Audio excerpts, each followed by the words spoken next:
আসসালামু আলাইকুম। আপনাদের সবাই স্বাগতম আমাদের অজানা তথ্য চ্যানেলে। আমরা প্রতিদিন অনেক কিছু খাই, কিন্তু সেগুলোর ভেতরের আসল উপকারিতা জানি না।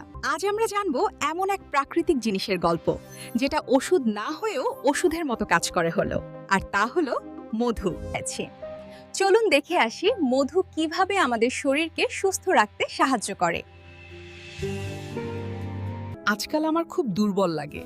সারাদিন কাজ করেও শক্তি পাই না, অল্পতেই শরীর ক্লান্ত হয়ে যায়, বারবার সর্দি কাশি লেগেই থাকে।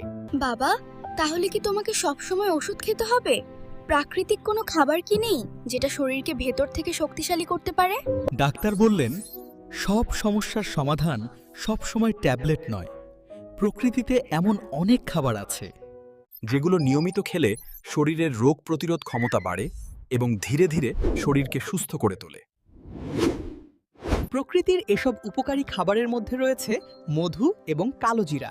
চলুন দেখি মধু কিভাবে শরীর সুস্থ রাখতে সাহায্য করে। আমি মধু, আমি প্রাকৃতিক শক্তির উৎস।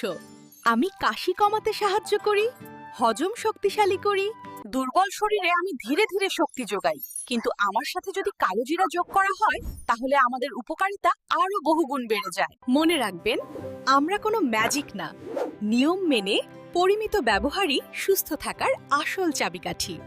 আজকের ভিডিও থেকে যদি আপনি নতুন কিছু শিখে থাকেন, তাহলে আমাদের চ্যানেলটিকে সাবস্ক্রাইব করে পাশে থাকবেন। ধন্যবাদ।